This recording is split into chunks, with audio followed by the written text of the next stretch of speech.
বলা নাই খাওয়া নাই, আমার চাউলটা কোনে চলে গেল? ও আল্লাহ, ও আল্লাহ, তুমি আমার চাউলটা আমার কাছে ফিরাই এনে দাও আল্লাহ। আল্লাহ, আমার চাউল করে গেল আল্লাহ। তো ইচ্ছা ছিল মানুষটারে বিয়ে করব, সে আমার কোনো কথাই শুনলো না। আল্লাহ, আমার কপালে কি এই লেখা ছিল? রাখলে না, তাই তুই আমার বাড়ির উপর থেকে হাল যা তো, যা। আমি যাবো কিসের সত্যি? তোমার কত করে করলাম মুখামের সাথে আমার বিয়েটা দিয়ে দাও। এত ছোটাছুটি করার কোনো দরকার নাই, তুমি তো আমার কোনো কথাই শুনলে না। দেখাচ্ছি না, এখন আমার মন মেজাজ কোনো কিছু ভালো নাই, আমার কোনো কিছু ভালো ঠেকতেছে না। তোর এই কান্নাকাটি কিন্তু আমার সহ্য হচ্ছে না, তুই বাড়ি যা। সেটা তো সহ্য হবেই না, তোমার কান্না তো কান্না, আমার কান্না তো কান্না না। দাও সত্যি, আমার মনে অনেক কষ্ট লাগতেছে। তুমি তোমার মতো কান্দো, আমি আমার মতো কান্দতেছি। হে আল্লাহ, তুমি আমার মুখকে ফিরাই না দাও। ওরে ওরে, মাই আমার বাড়ির উপর এসে কি শুরু করলো রে, আর ভালো লাগে না। ও ঘটক, ঘটক, আমার সালের কোনো খবর পেলে? না ভাবি, সে তো ওই বাড়িতে যায় নাই। সে যদি ও বাড়িতে না যায় তাহলে গেল কোনে?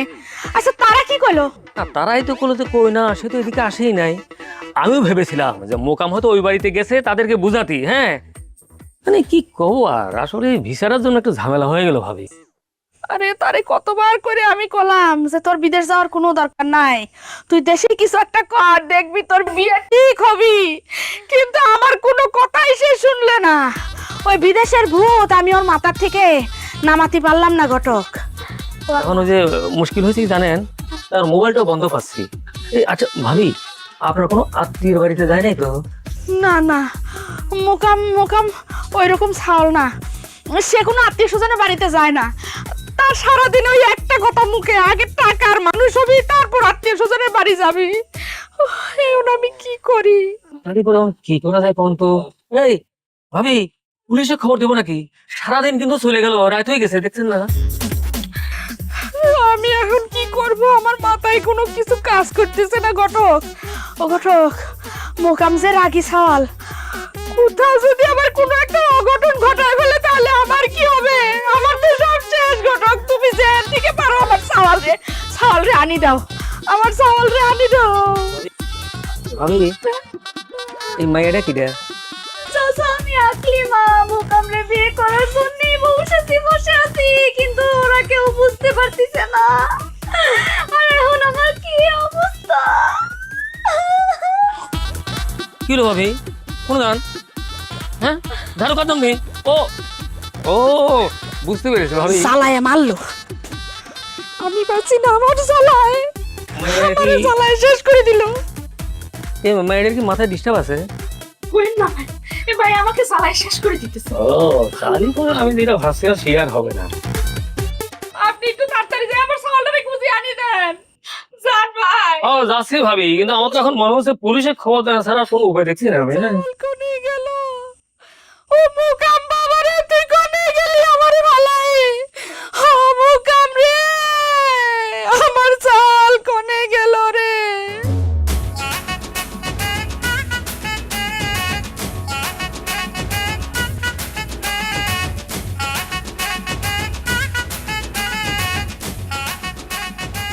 আসো, হাতি বসো। তো জোরে কথা হচ্ছে জন্য আমার তো কথা বলতে ইচ্ছা করতেছে না, বা তুমি খাতে বসবা? আমার তখন খাওয়ার উপায় নেই রে। আমার সেই দুপুরবেলা আমার বাথরুম চাপিছে, আমি তো যেতেই পারলাম না বাথরুম। আল্লাহ রে, এত টাকা কামাই করেছি, এত টাকা খরচ করেছি, কিন্তু ঘরের মধ্যে যে কেন একটা বাথরুম দিলাম না আমি।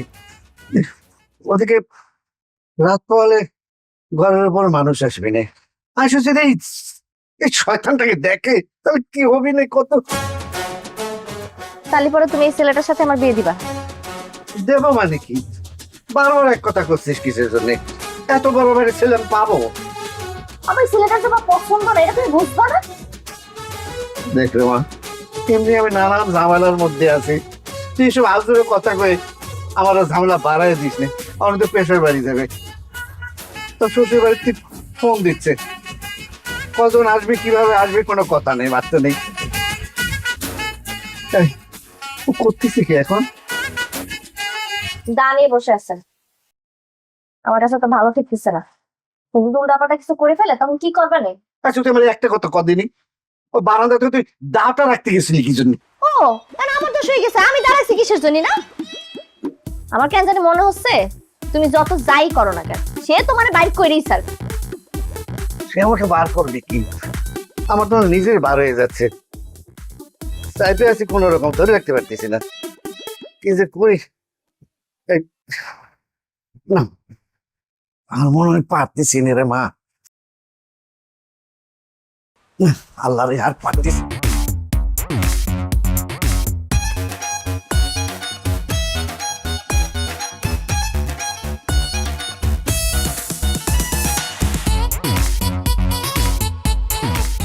রাখি ডারে পুরি সর্বনাশ, সেম সেম। হ্যাঁ চাচা, আমি কারে দেখতেছি একদম সেম। হ্যাঁ চাচা, আপনার কি জমজ? জমজতে যাবো কি জন্যে?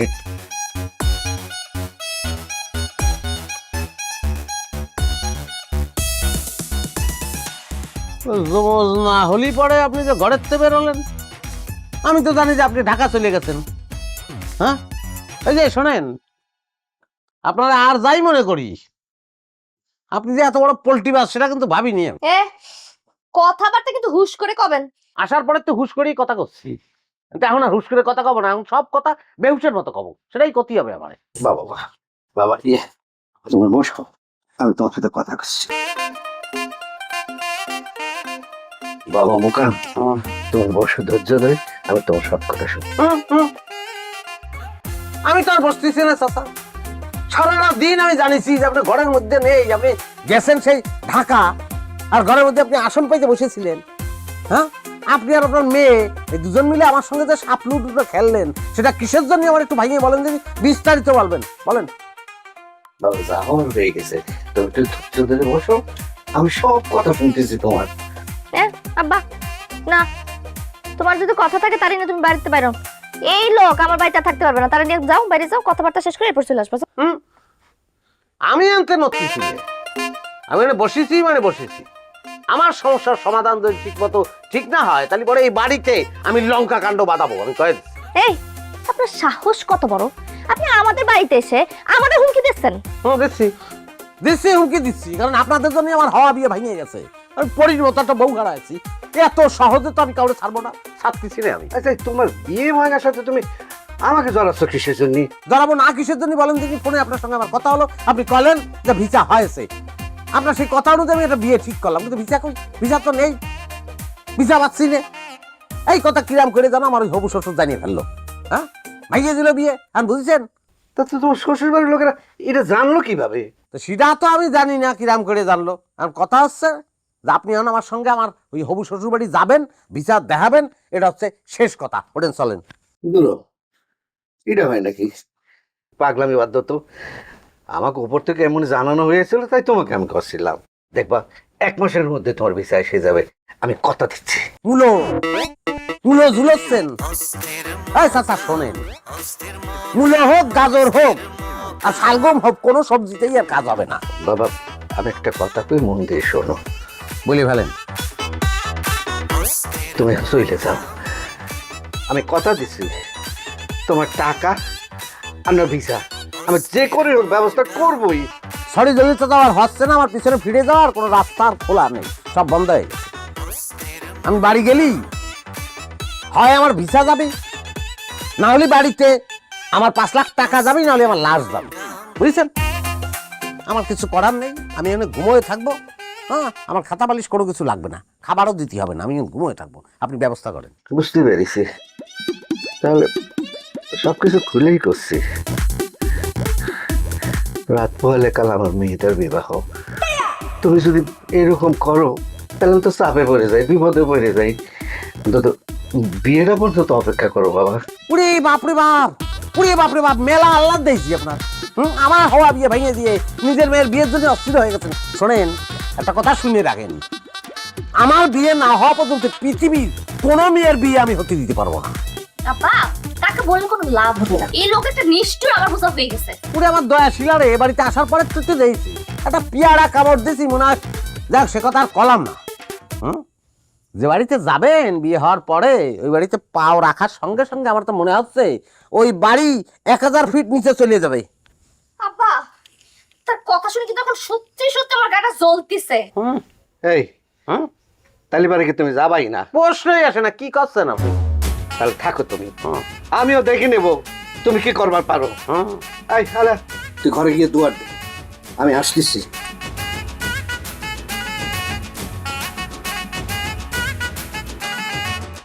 মাথায় ব্যথা না হাগা চাপিয়েছে কিছুই তো বুঝতে পারতেছি না। আর ভেজাল করে লাভ নেই, চলেই যাই।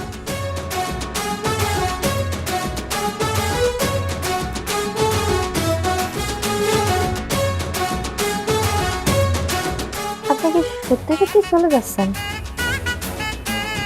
কি হলো, কথা করছেন না কি জানি? আমি সত্যি সত্যি চলে যাচ্ছি জানেন। আমি আসলে বুঝে গেছি যে আমার কপালে আল্লাহ বিয়ে রাখেনি, আর কি করবো। এখানে থাইকে আর একজনের বিয়েতে আমি ভেজাল লাগাতে চাই না, বুঝেছেন। ভেজাল না করে মেহমান হিসেবে থেকে গেলেই হয়। না থাক, ওর দরকার নেই। আপনি মুন্সি চাচারে বলবেন যে আমি চলে গেছি, আর ওই 5 লাখ টাকা আমি তারে ভিসার জন্য যে ওটা যেন সে ওটা পরে দিলেই হবে, না দিলেও আমার কোনো সমস্যা নেই। কিন্তু এই 7 সকালে মুখে কিছু না দিয়ে চলে যাবেন?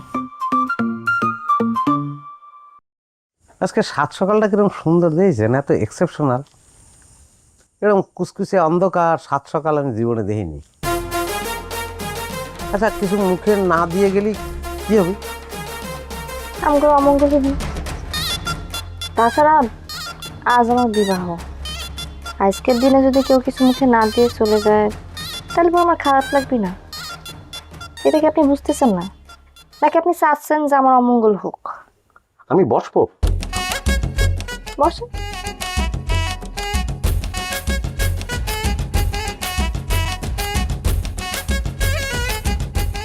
তাহলে ওই চলে যাওয়ার আগে কিছু কি মুখে দেবো বলেন তিনি? আনতেছি।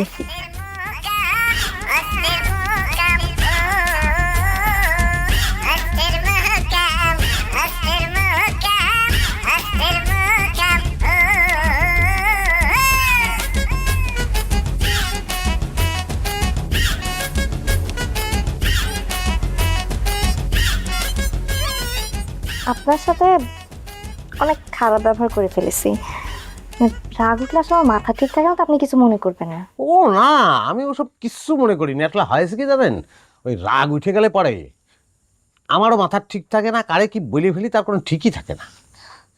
তাহলে পরে তো আপনার সাথে আমার অনেক মিল। তাই তো মনে হচ্ছে।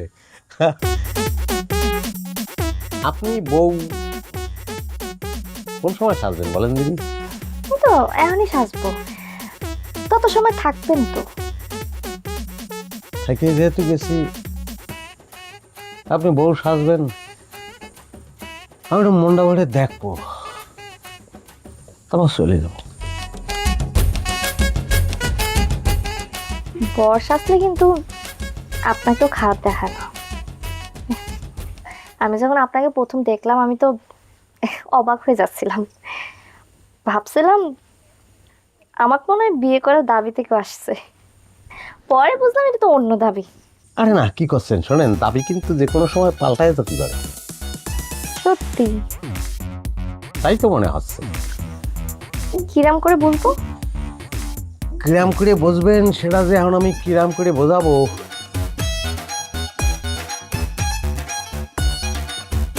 আচ্ছা, এই দুটো কি ফল? এ দুটো আপেল ফল।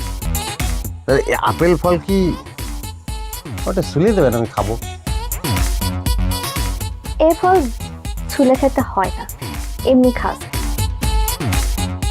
ও না, আমারে খুব স্পেশাল গেস্ট মনে করে যদি ছুলে দেন তাহলে নিজের খুব গুরুত্বপূর্ণ মনে করতাম, খুব খুব ভালো লাগতো।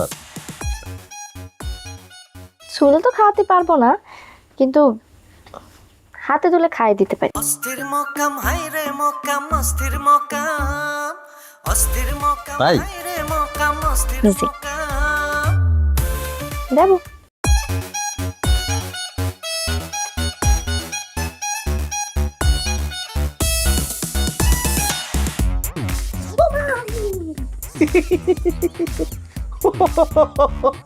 সরি ভুল হয়েছে